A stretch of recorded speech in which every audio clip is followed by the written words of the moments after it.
c'est l'invité café. René Teméaro, bonjour. Oui, bonjour et bonjour à toutes et à tous ceux qui nous écoutent ce matin. Alors, hier a eu lieu à Titioro la pose du premier poteau d'information. Vous y étiez. C'est l'occasion de parler avec vous du renouvellement du parc des bus, du Fénois aussi, et plus largement de la politique du pays en matière de transport collectif. Alors, j'évoquais ces fameux poteaux d'information qui s'inscrivent dans le cadre, donc, on peut le dire, d'un grand chantier de rénovation du réseau de transport terrestre. Ces poteaux indiquent les horaires de ramassage, notamment. Alors, sur 600 panneaux prévus à terme, 140 devraient être installés autour de Tahiti d'ici mi-février.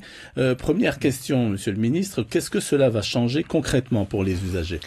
Cela permettra de savoir sur quelle ligne vous êtes positionné au niveau donc du lieu d'accueil donc des gens, et puis aussi avec l'information qui se situe sur ces bornes qui ont été installées depuis hier, à savoir donc les créneaux d'horaire éventuellement, et puis le système donc du QR code qui permettra d'ici le mois de septembre d'avoir les informations en temps réel, à savoir à quelle heure exactement le bus sera donc au rendez-vous, au niveau donc de la bus, et aussi à savoir aussi où se trouve le bus actuellement.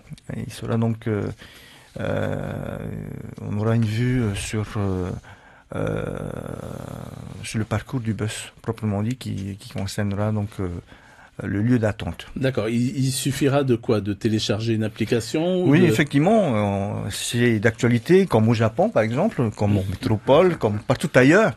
Il y a donc ce schéma informatique qui nous donne la possibilité de suivre en temps réel les mouvements de nos bus.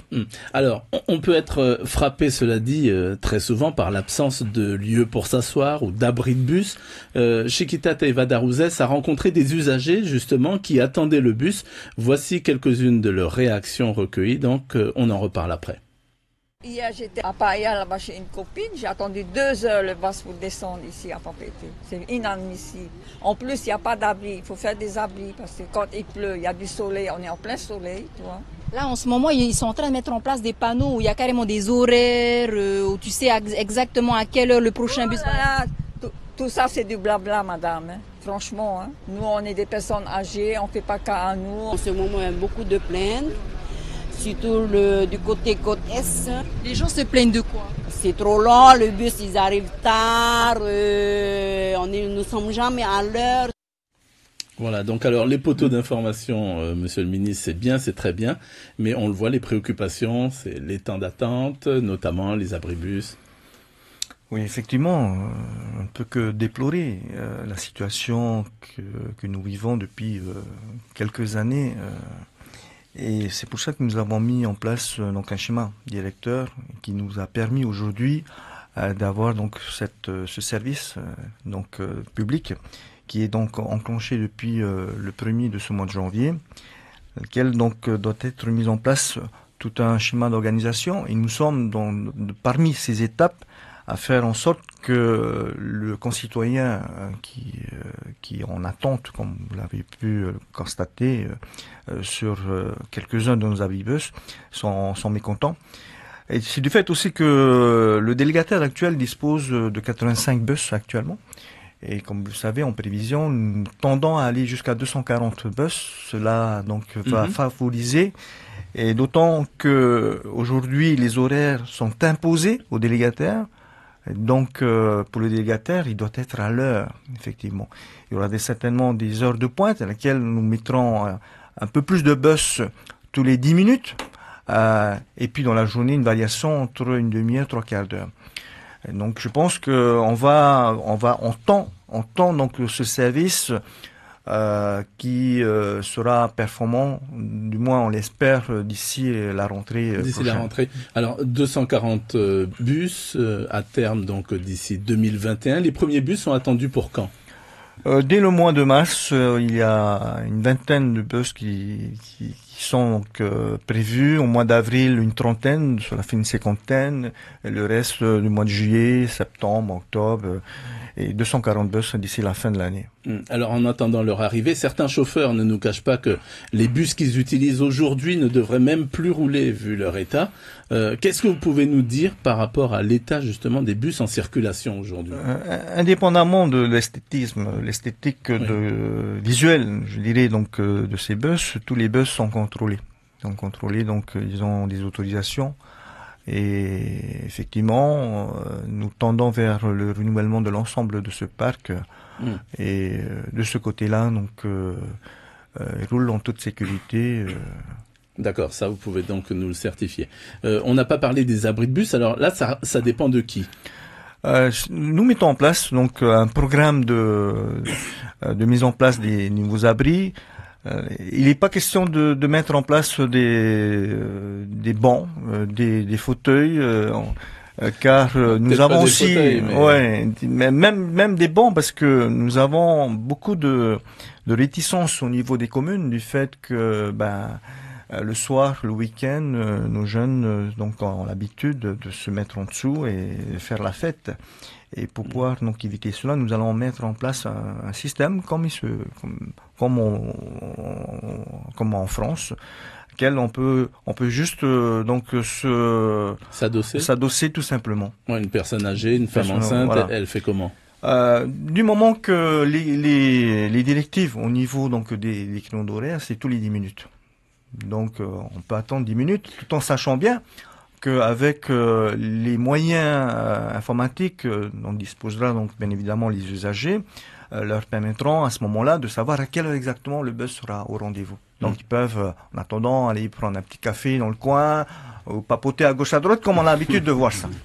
Sur le plan du ramassage scolaire, il faut s'attendre à plus de dessertes aussi, à des endroits par exemple où le bus ne passe pas forcément aujourd'hui. On peut penser à la construction de nouveaux lotissements retirés par exemple. Oui, c'est prévu, parce que donc les véhicules adaptés seront donc au rendez-vous pour justement récupérer nos enfants. Est-ce que ces réformes seront également adaptées aux îles?